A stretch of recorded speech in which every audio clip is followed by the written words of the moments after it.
الحمد لله رب العالمين والعاقبة للمتقين والصلاة والسلام على سيد المرسلين محمد وآله وأصحابه أجمعين أما بعد فأعوذ بالله من الشيطان الرجيم بسم الله الرحمن الرحيم إنا أعطيناك الكوثر فصل لربك وانحر إن شانئك هو الأبتر۔ سورۃ الکوثر مکی صورت ہے اور اس صورت کے اندر 3 آیتیں ہیں۔ بسم اللہ الرحمن الرحیم، شروع اللہ کے نام سے جو بے حد مہربان نہایت رحم والا ہے۔ انا اعطیناک الکوثر، بے شک ہم نے دی تجھ کو کوثر۔ فصل لربک وانحر، سو نماز پڑھ اپنے رب کے آگے اور قربانی کر۔ ان شانئک هو الابتر، بے شک جو دشمن ہے تیرا وہی رہ گیا پیچھا کٹا۔ اس صورت کا خلاصہ یہ ہے کہ بے شک ہم نے آپ کو کوثر عطا فرمائی ہے۔ کوثر جنت کی ایک حوض کا نام بھی ہے اور ہر خیر کثیر بھی اس میں شامل ہے، جس میں دنیا اور آخرت کی ہر بھلائی شامل ہے۔ دنیا میں دین اسلام کی بقا اور ترقی اور آخرت میں جنت کے درجات عالیہ سب کے سب اس میں داخل ہیں۔ سو ان نعمتوں کے شکر میں آپ اپنے پروردگار کی نماز پڑھیے، کیونکہ سب سے بڑی نعمت کے شکر میں سب سے بڑی عبادت چاہیے اور وہ نماز ہے۔ اور تکمیل شکر کے لیے جسمانی عبادت کے ساتھ مالی عبادات یعنی اسی کے نام کی قربانی کیجیے، جیسا دوسری آیتوں میں عموماً نماز کے ساتھ زکوٰۃ کا حکم ہے۔ اس میں زکوٰۃ کے بجائے قربانی کا ذکر شاید اس لیے اختیار کیا گیا کہ قربانی میں مالی عبادت ہونے کے علاوہ مشرکین اور مشرکانہ رسوم کی عملی مخالفت بھی ہے، کیونکہ مشرکین بتوں کے نام کی قربانی کیا کرتے تھے اور حضرت صلی اللہ علیہ وسلم کو اللہ تعالیٰ نے اپنے نام کی قربانی کا حکم دیا ہے۔ آگے حضرت صلی اللہ علیہ وسلم کے صاحبزادے حضرت قاسم کی بچپن میں وفات پر مشرکین نے جو یہ طعنہ دیا تھا کہ ان کی نسل نہ چلے گی اور ان کے دین کا سلسلہ جلد ختم ہو جائے گا، اس کا جواب ارشاد ہے کہ آپ بفضلہ تعالی بے نام و نشان نہیں ہیں، بلکہ آپ کا دشمن ہی بے نام و نشان ہے۔ خواہ ظاہری نسل اس دشمن کی چلے یا نہ چلے، لیکن دنیا میں اس کا ذکر خیر باقی نہیں رہے گا، بخلاف آپ کے کہ آپ کی امت اور آپ کی یاد نیک نامی محبت و اعتقاد کے ساتھ باقی رہے گی۔ اور یہ سب نعمتیں لفظ کوثر کے مفہوم میں داخل ہیں۔ اگر پسری اولاد کی نسل نہ ہو نہ صحیح، جو نسل سے مقصود ہے وہ آپ کو حاصل ہے، یہاں تک کہ دنیا سے گزر کر آخرت تک بھی، اور دشمن اس سے محروم ہے۔ اس صورت کے شان نزول کے سلسلے میں علامہ ابن حاتم نے امام سدی سے اور بیہقی نے دلائل نبوہ میں حضرت محمد ابن علی ابن حسین سے نقل کیا ہے کہ جس شخص کی اولاد ذکور مر جائے اس کو عرب لوگ ابتر کہا کرتے تھے، یعنی مقطوع النسل۔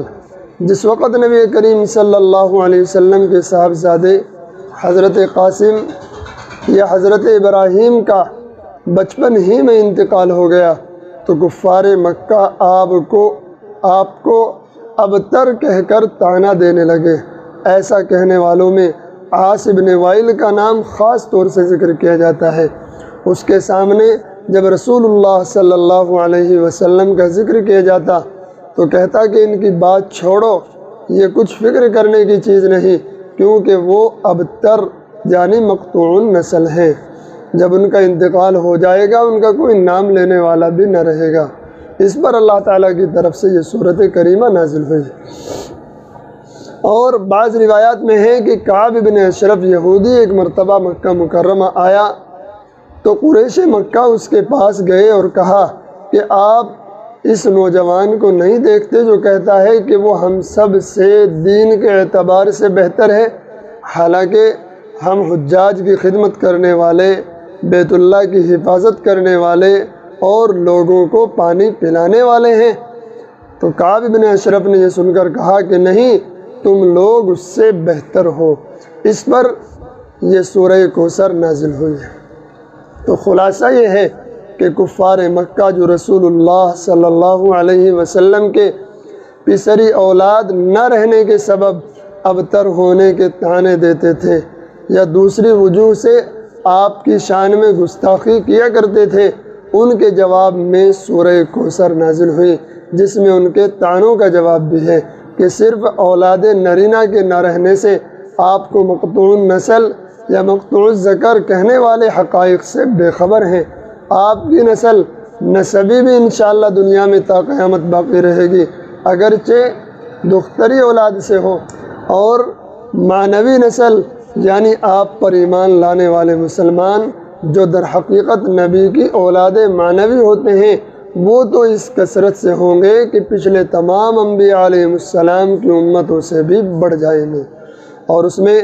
رسول اللہ صلی اللہ علیہ وسلم کا اللہ کے نزدیک مقبول اور مکرم و معظم ہونا بھی مذکور ہے، جس سے کعب بن اشرف کے قول کی تردید ہو جاتی ہے۔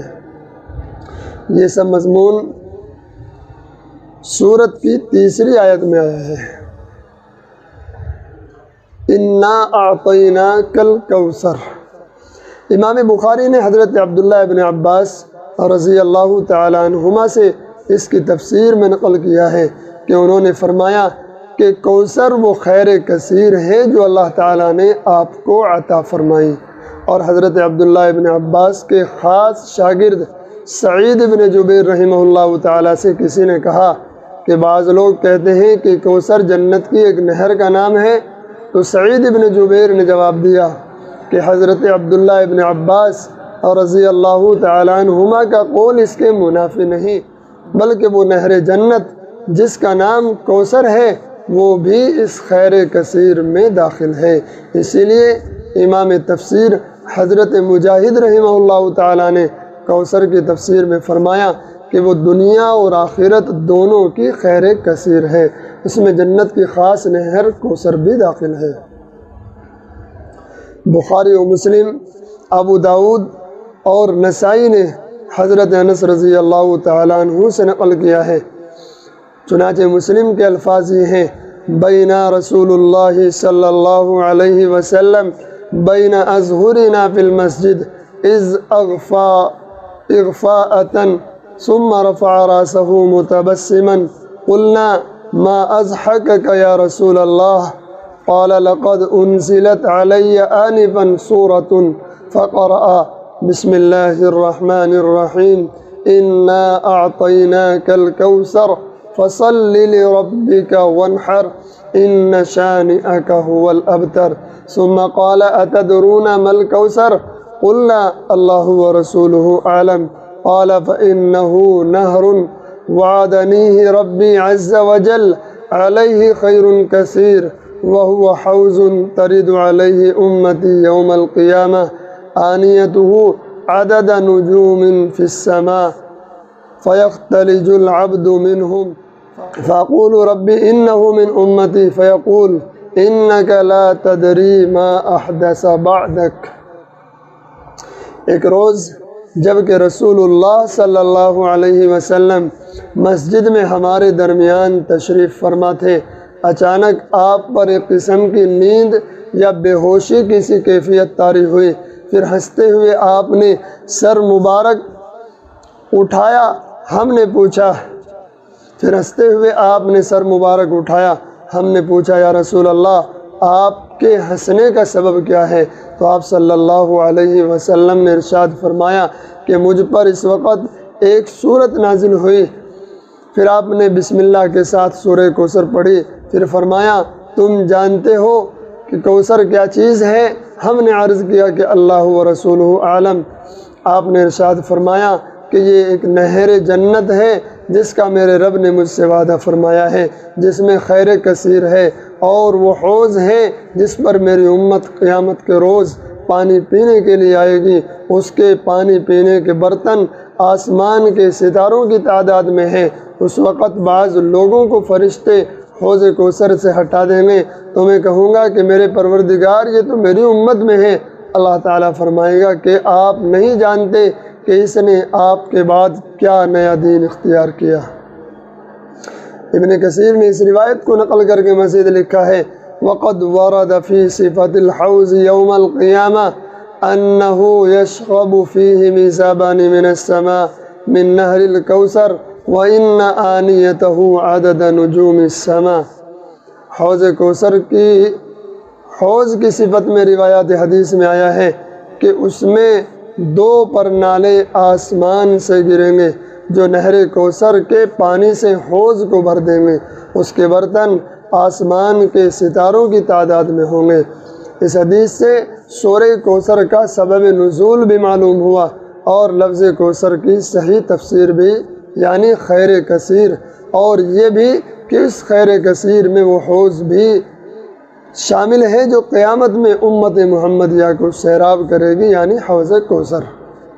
نیز اس روایت نے یہ بھی واضح کر دیا کہ اصل نہر کوثر جنت میں ہے اور حوض کوثر میدان محشر میں ہوگی۔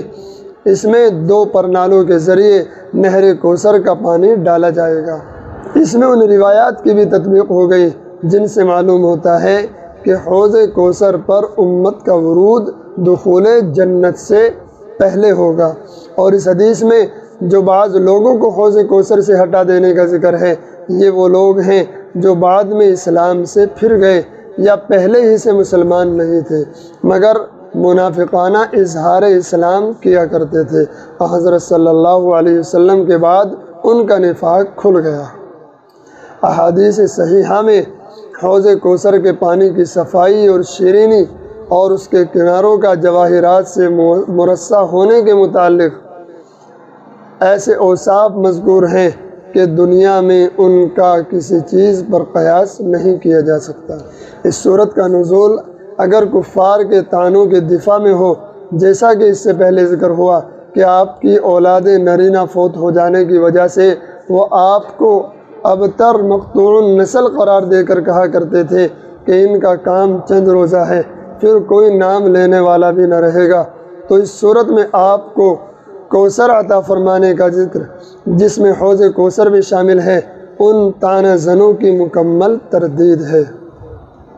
کہ ان کی نسل و نسب صرف یہی نہیں کہ دنیا کی عمر تک چلے گی بلکہ ان کی روحانی اولاد کا رشتہ محشر میں بھی محسوس ہوگا، جہاں وہ تعداد میں بھی تمام امتوں سے زیادہ ہوں گے اور ان کا اعزاز و اکرام بھی سب سے زیادہ ہوگا۔ آگے ارشاد ہے فَصَلِّ لِرَبِّكَ وَانْحَرْ۔ وانحر انحر سے مشتق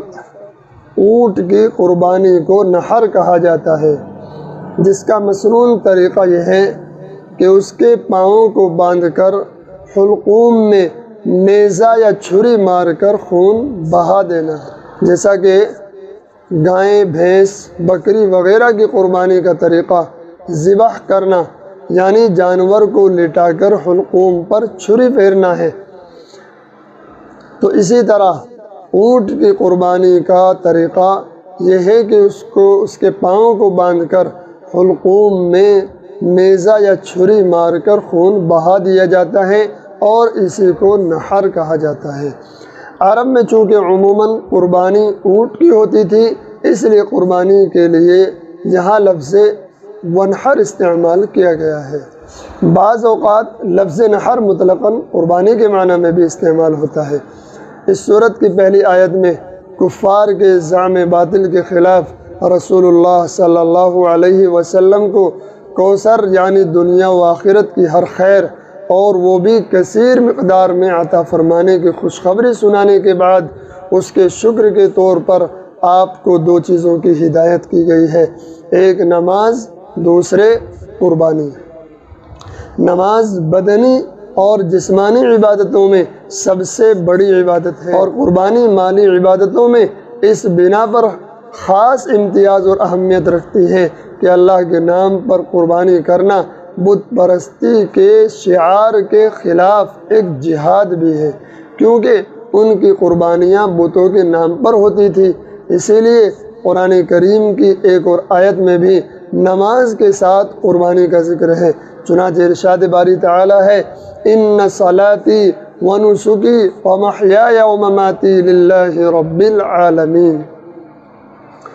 اس آیت میں ونحر کے معنی قربانی ہونا حضرت عبداللہ ابن عباس، حضرت عطا، حضرت مجاہد اور حضرت حسن بصری وغیرہ سے مستند روایات میں ثابت ہے۔ بعض لوگوں نے جو ونحر کے معنی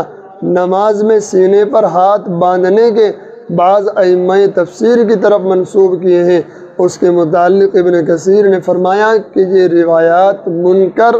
یعنی ناقابل اعتبار ہیں۔ ان شانئک هو الابتر، لفظ شانی کے معنی بغض رکھنے والے، عیب لگانے والے کے ہیں۔ یہ آیت ان کفار کے متعلق نازل ہوئی جو رسول اللہ صلی اللہ علیہ وسلم کو مقطوع النسل ہونے کا طعنہ دیتے تھے۔ اکثر روایات میں عاص بن وائل، بعض روایات میں عقبہ اور بعض روایات میں کعب بن اشرف اس کے مصداق ہیں۔ حق تعالیٰ نے رسول اللہ صلی اللہ علیہ وسلم کو کوثر یعنی خیر کثیر عطا کی، جس میں اولاد کثیر بھی داخل ہے۔ آپ کے لیے اولاد کی کثرت اس لحاظ سے ہے کہ نسبی اولاد بھی آپ کی ماشاءاللہ کچھ کم نہیں، اور پیغمبر چونکہ پوری امت کا باپ ہوتا ہے اور پوری امت اس کی روحانی اولاد ہوتی ہے، اور آپ کی امت پچھلے تمام انبیاء کی امتوں سے تعداد میں زیادہ ہوگی۔ ایک طرف تو ان دشمنوں کی بات کو اس طرح خاک میں ملا دیا، دوسری طرف یہ بھی فرما دیا کہ جو لوگ آپ کو ابتر ہونے کا طعنہ دیتے ہیں وہی خود ابتر ہے۔ اب غور کیجئے کہ رسول مقبول صلی اللہ علیہ وسلم کے ذکر کو حق تعالیٰ نے کیسی رفعت اور عظمت عطا فرمائی کہ آپ کے عہد مبارک سے آج تک پوری دنیا کے چپے چپے پر آپ کا نام مبارک 5 وقت اللہ کے نام کے ساتھ میناروں پر پکارا جاتا ہے، اور آخرت میں آپ کو شفاعت کبریٰ کا مقام محمود حاصل ہوگا۔ اس کے بالمقابل دنیا کی تاریخ سے پوچھئے کہ عاص بن وائل، عقبہ اور کعب بن اشرف کی اولاد کہاں ہے، ان کا خاندان کہاں؟ خود ان کا نام بھی اسلامی روایات سے تفسیر آیات کے ذیل میں محفوظ ہو گیا، ورنہ دنیا میں آج ان کا نام لینے والا کوئی بھی باقی نہیں۔ فاعتبروا یا اولی الابصار۔ اللہ تبارک و تعالی ہمیں آپ صلی اللہ علیہ وسلم کے سچے متبعین میں شامل فرمائے، اور باری تعالی ہمیں بھی آپ صلی اللہ علیہ وسلم کے